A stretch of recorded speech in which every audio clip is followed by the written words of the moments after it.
नमस्कार। आकाशवाणी जयपुर अजमेर से प्रस्तुत हैं प्रादेशिक समाचार।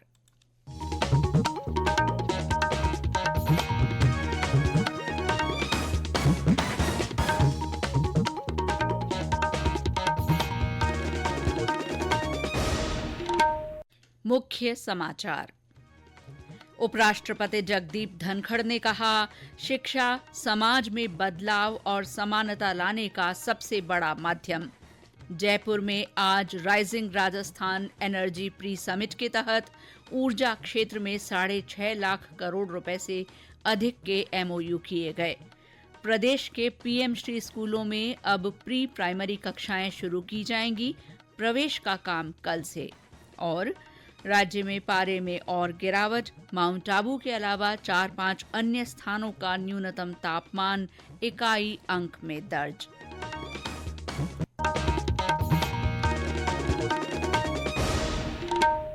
समाचारों के साथ मैं शीला चावला। और अब समाचार विस्तार से। उपराष्ट्रपति जगदीप धनखड़ ने कहा है कि शिक्षा समाज में बदलाव और समानता लाने का सबसे बड़ा माध्यम है। आज झुंझुनू जिले के काजरा स्थित जवाहर नवोदय विद्यालय के छात्रों को संबोधित करते हुए श्री धनखड़ ने कहा कि शिक्षा से जो चरित्र मिलता है उसी से व्यक्ति के व्यक्तित्व का पता चलता है। श्री धनखड़ ने अनुशासन, संस्कार और मानव निर्माण के महत्व पर जोर दिया।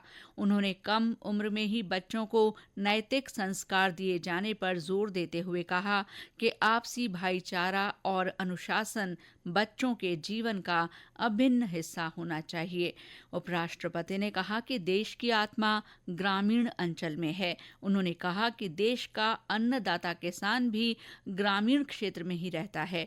उन्होंने कहा कि पंचायती राज और नगर पालिका जैसी संस्थाओं के माध्यम से भारत ने लोकतंत्र को जमीनी स्तर तक सशक्त किया है।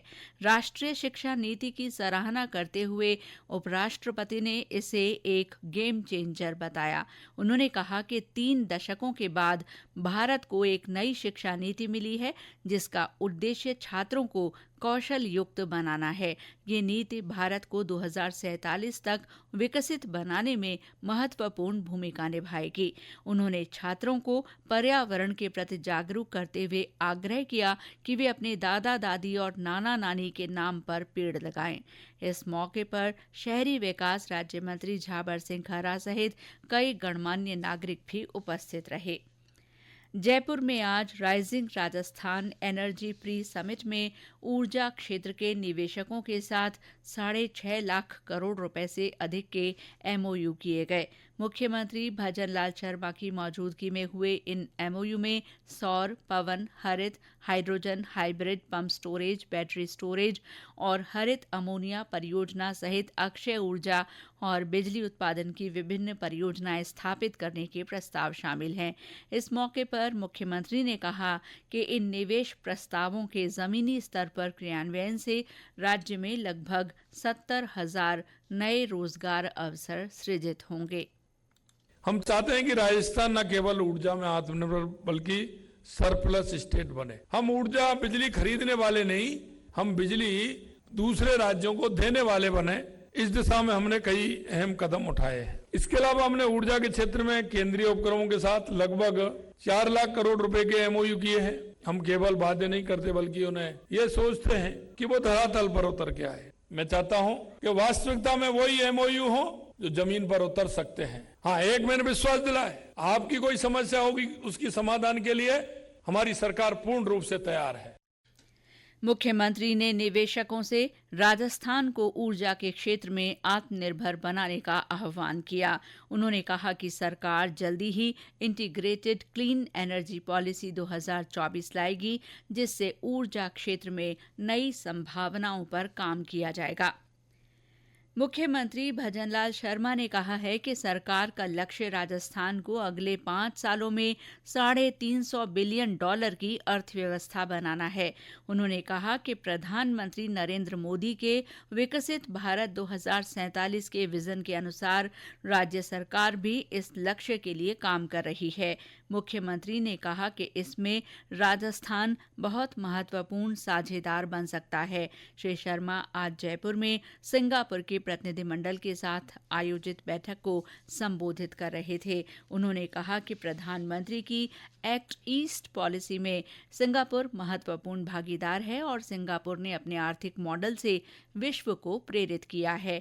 मुख्यमंत्री ने कहा कि राजस्थान में स्वास्थ्य, जल संचय, उद्योग सहित विभिन्न क्षेत्रों में अभूतपूर्व काम हो रहा है। उन्होंने बताया कि राज्य में विश्व भर से निवेश के नए अवसरों को खोलने के लिए अगले महीने rising Rajasthan global investment summit का आयोजन किया जा रहा है।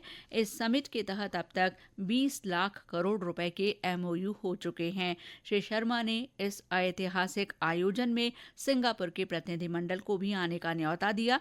उन्होंने आशा जताई कि सिंगापुर डेलीगेशन की ये यात्रा न केवल राजस्थान और सिंगापुर के संबंधों को मजबूत बनाएगी बल्कि राजस्थान के विकास और वैश्विक संपर्क में नई संभावनाएं भी खोलेगी।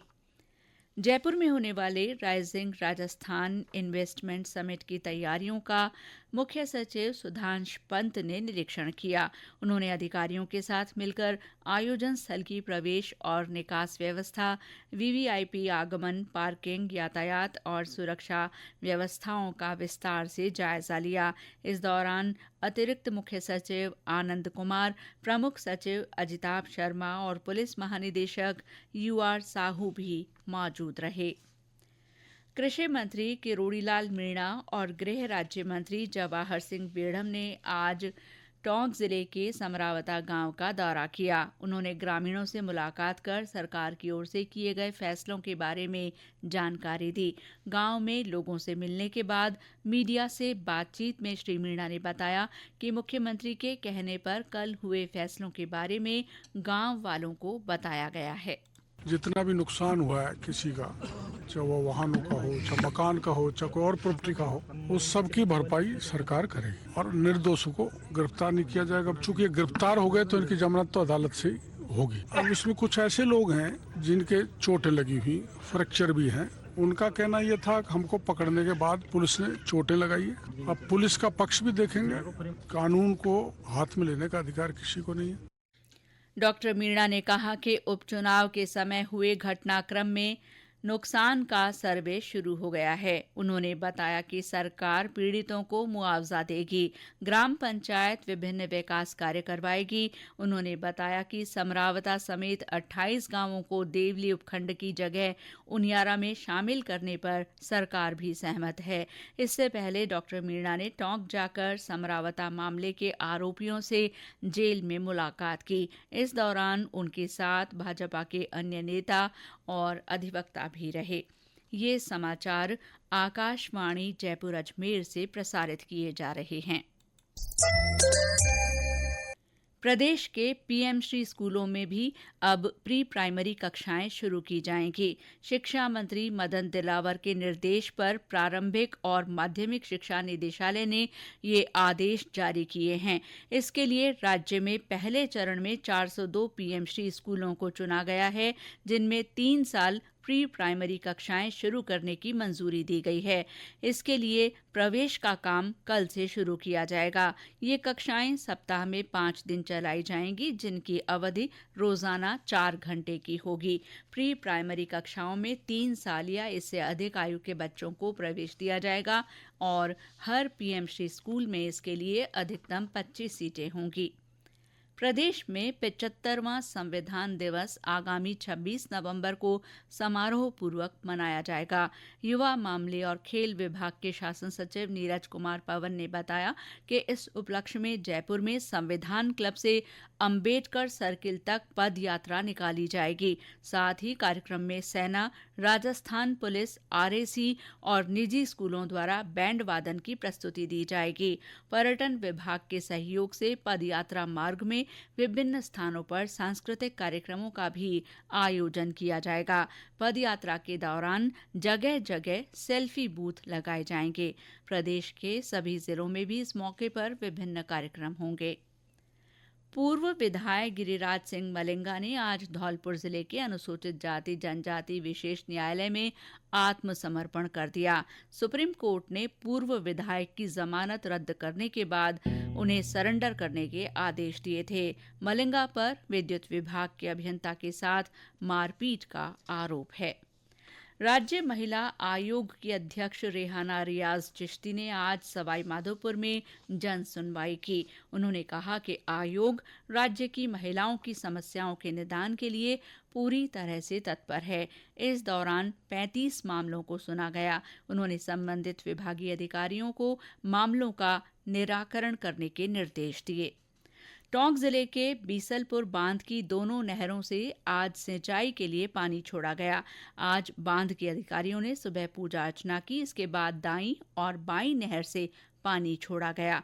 बीसलपुर बांध के अधीक्षण अभियंता वीएस सागर ने बताया कि इस साल अच्छी बारिश होने से बीसलपुर बांध पूरी तरह भरा हुआ है। इस कारण बांध की दाईं और बाईं नहरों से 105 दिनों तक फसलों में सिंचाई के लिए पानी छोड़े जाने का प्रस्ताव है। और अब मौसम। राज्य में न्यूनतम तापमान में और गिरावट हुई है। माउंट आबू के अलावा 4-5 अन्य स्थानों का न्यूनतम तापमान इकाई अंक में आ गया है। इनमें शेखावाटी क्षेत्र के कुछ स्थान शामिल हैं। 14 अन्य स्थानों पर पारा 10 डिग्री से 12 डिग्री के बीच मापा गया। राजधानी जयपुर में भी रात के पारे में और गिरावट हुई है। प्रदेश में दिन का तापमान भी 32 डिग्री से नीचे आ गया है। अधिकतर स्थानों पर पारा अब सामान्य से नीचे चल रहा है। मौसम विभाग ने शनिवार तक इसी तरह के तापमान रहने और मौसम शुष्क रहने की संभावना जताई है। बाड़मेर सेक्टर में तैनात सीमा सुरक्षा बल की 76वीं बटालियन ने सर्वश्रेष्ठ बटालियन का खिताब जीतकर जनरल चौधरी ट्रॉफी हासिल कर ली है। वीर 76 के नाम से जानी जाने वाली बीएसएफ की इस वाहिनी के जवानों ने शारीरिक और बौद्धिक क्षमता तथा संक्रियात्मक उपलब्धियों जैसे मापदंडों पर खरा उतरते हुए ये खिताब अपने नाम किया। गौरतलब है कि 76वीं बटालियन ने पहली बार सर्वश्रेष्ठ वाहिनी का खिताब अपने नाम किया है। और अंत में मुख्य समाचार एक बार फिर। उपराष्ट्रपति जगदीप धनखड़ ने कहा है कि शिक्षा समाज में बदलाव और समानता लाने का सबसे बड़ा माध्यम है। जयपुर में आज rising Rajasthan energy pre summit के तहत ऊर्जा क्षेत्र में 6.5 लाख करोड़ रुपए से अधिक के एमओयू किए गए। प्रदेश के पीएम श्री स्कूलों में अब प्री प्राइमरी कक्षाएं शुरू की जाएंगी। इसके लिए प्रवेश का काम कल से शुरू होगा। और राज्य में पारे में और गिरावट हुई है। माउंट आबू के अलावा 4-5 अन्य स्थानों का न्यूनतम तापमान इकाई अंक में दर्ज हुआ है। इसके साथ ही प्रादेशिक समाचार बुलेटिन समाप्त हुआ। नमस्कार।